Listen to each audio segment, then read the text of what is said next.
Welcome to Simple Health Radio, the podcast about recognizing medical emergencies and promoting wellness throughout your journey in life. Your host is Dr. Emran, a respected physician who's treated thousands of people just like you over the past 10 years. Listen to the show each week on iTunes, iHeartRadio, Spreaker, and 3 and Out Radio Network. Information provided on this show is not a substitute for professional medical advice. Always discuss your questions with your doctor or go to your nearest emergency room immediately. Good afternoon, and thank you so much for joining us today on Simple Health Radio. I'm your host, Dr. Emran. On today's episode, we have a very special guest. His name is Dr. T. Colin Campbell, and he is the author of several books that have been on the New York Times bestsellers list, including a book called The China Study. This was one of the first books about nutrition that was available, and it changed the way that doctors and patients, as well as the healthcare system in general, viewed nutrition and health. So we are very pleased to have Dr. Campbell with us today. Are you there, Dr. Campbell? Yes, I am. Very good, sir. Yes, sir. Thank you so much for making time today. It's really an honor to have you on and to discuss some of the unique challenges. So tell us a little bit about the China Study. This was really a pioneering type of publication. Tell us about some of the efforts and some of the feedback you've gotten from that study. Well, the name of the book, The China Study, as the name indicates, really started with, or included a project we had done in China, a cooperative project between the United States, China, and England, sort of attempting to understand why cancer was so common in certain areas and less common in others. But the book is much more than that. That was a piece of it. I really, in 2005, published a book with my son on all the information that we have been involved in the laboratory and other places that led up to that study in China. And so it's about nutrition and cancer in particular, but it became somewhat more broad with time. It was actually the role of nutrition in disease in general.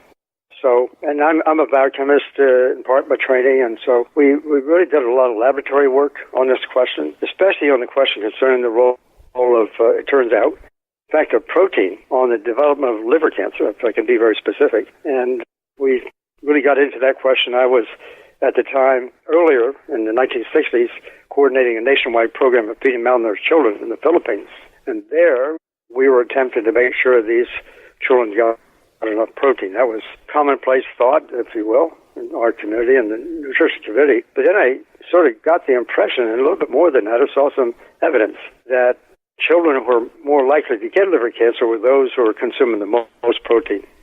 And that was really odd, because here we're going there to try to make sure they get more protein, and those who got the most, a few families who got the most, there seemed to be a risk for liver cancer. And so that was the start of this whole study. And I came home and got a grant from NIH, which continued for the next 27 years, and a number of other grants, and just studied that question: is there higher protein intake might be associated with cancer? That was it. That was the question, to say the least. So much of my research really focused on that, published extensively, actually, on the question, looking at it, mechanistically, if you will. First off, is it really true? And just some animal studies on that one. And then attempting to understand, how does this work?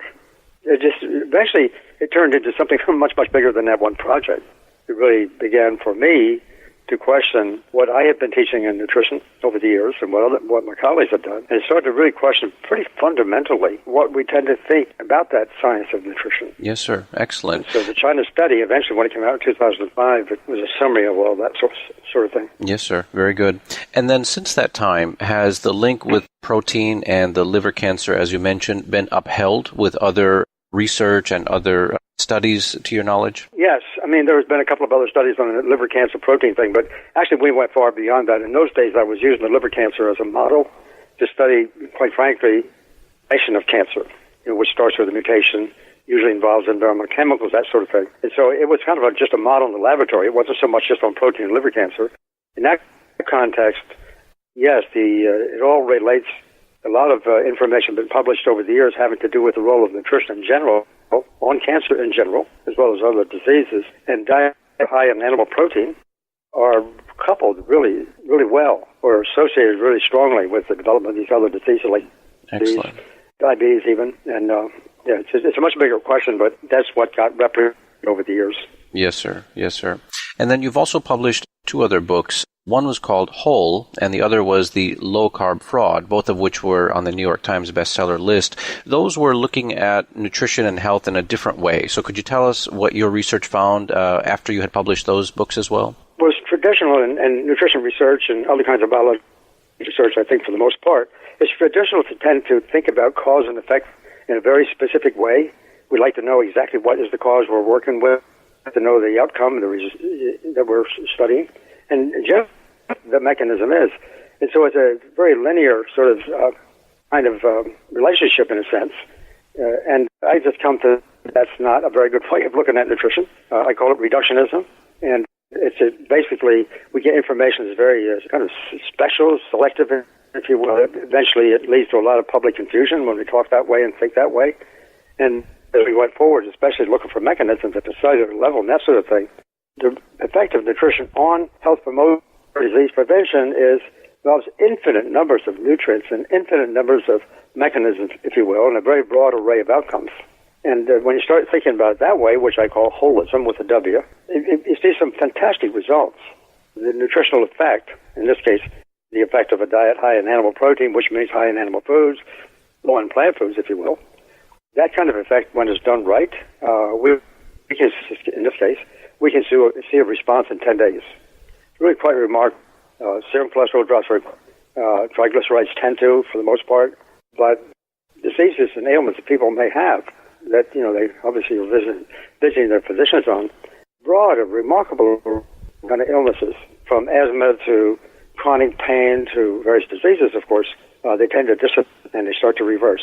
And that's one of the things was one of the singular events in our studies in the laboratory that I got most excited about. We could actually turn on and turn off cancer simply by nutritional means. Wow.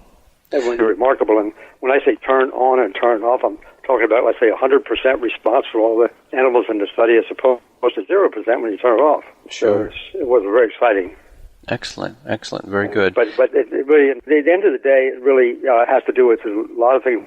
Let's say I call it holism, and that book called Whole, it's a little companion piece, which was meant to be a chapter in that book. Publishers said, but that book called Whole was published in 2013, and as you said, it's a New York Times bestseller. It's still doing really well, and I'm actually working on another book right now discussing especially the question concerning why hasn't the public heard this before. And that includes a lot of history I got into over the years studying that question. Yes, sir. So I'm in a situation really, I guess, revolutionized, but thinking about what nutrition really is. Yes, sir. I think very impressive. Yes, sir. And I think our thinking has evolved over time, just as you've described it. And in medical school, they teach us about some of the, what we call essential and non-essential vitamins and amino acids, and then we kind of build on from there. And now, as you know, it's such a huge industry. There are billions of dollars spent each year just to try to find, the underlying factors that could change health outcomes, everything from diabetes to thyroid to hypertension. Many people now feel that it's what we eat that's actually making us sick. And I think with your research, it proved that point in different ways by what we're consuming overall as a society. Right. Yes, sir. As far as medical schools are concerned, the curriculum that is used, I've spoken to at least 150 medical schools in the years since. And actually, I can say this, I know it's very provocative, but there's not a single medical school in the United States that really teaches nutrition. Yeah, some lectures on various and sundry things, usually on some biochemistry, labeled nutrition. But in terms of what I'm talking about, that's not really offered.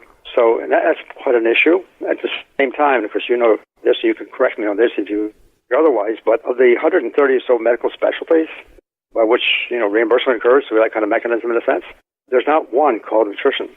So reimbursement for providing this kind of service is not very rewarding because this needs to happen, and no education and no reimbursement kind of cuts it off at the pass.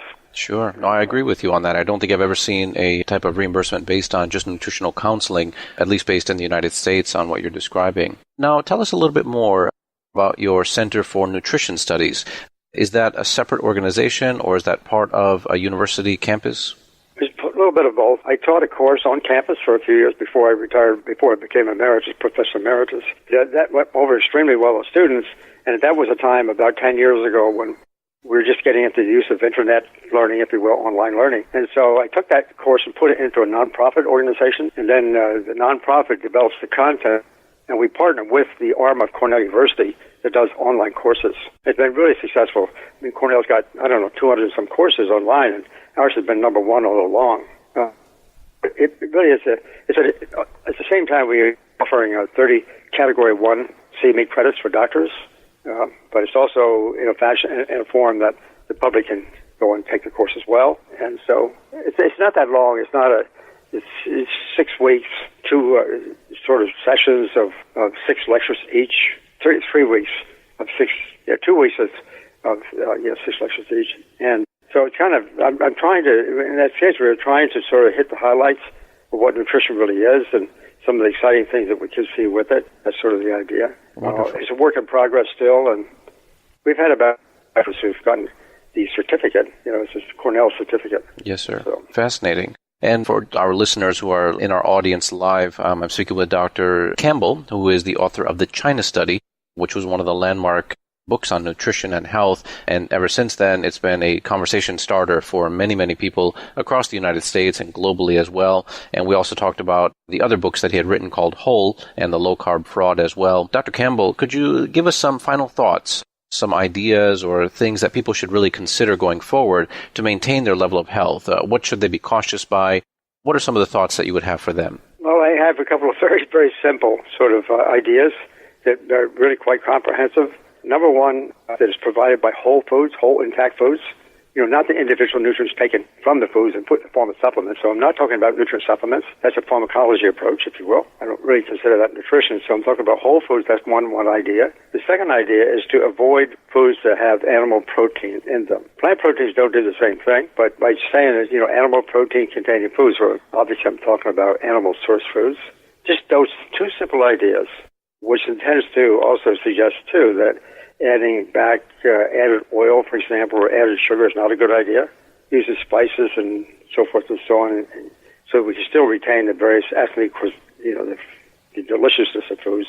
That's it in a nutshell. I mean, we can talk about all kinds of details from now until the cows come home, I guess. But on the one hand, but it's really those two big ideas. Excellent. Just consuming whole food and basically plant-based. Yes, sir. And those seem like very wise options in terms of healthy living as well. And what I will do is on our website, simplehealthradio.com, we're going to transcribe all of our conversation today, and I'm going to include links, especially regarding your courses that are offered and some of the other books that you've published so that our listeners can read them at their convenience and hopefully discuss some of those topics with their own doctors and then hopefully, over time make better health decisions as well. So again, we've had Dr. Campbell in the studio today. Thank you so much for making time to speak with us about nutrition and health, Dr. Campbell. Thank you so much for having me. Appreciate Very good. Excellent. And I'm sure we'll have Dr. Campbell on the show again in the near future. You can visit our website, simplehealthradio.com. You can subscribe to our show on iTunes, Spreaker, and iHeartRadio. If you have ideas or questions that you have after listening to our conversation with Dr. Campbell, please send them via email or send them through social media, and I'll be sure to answer them on a future episode. So again, thank you so much for joining us today on Simple Health Radio.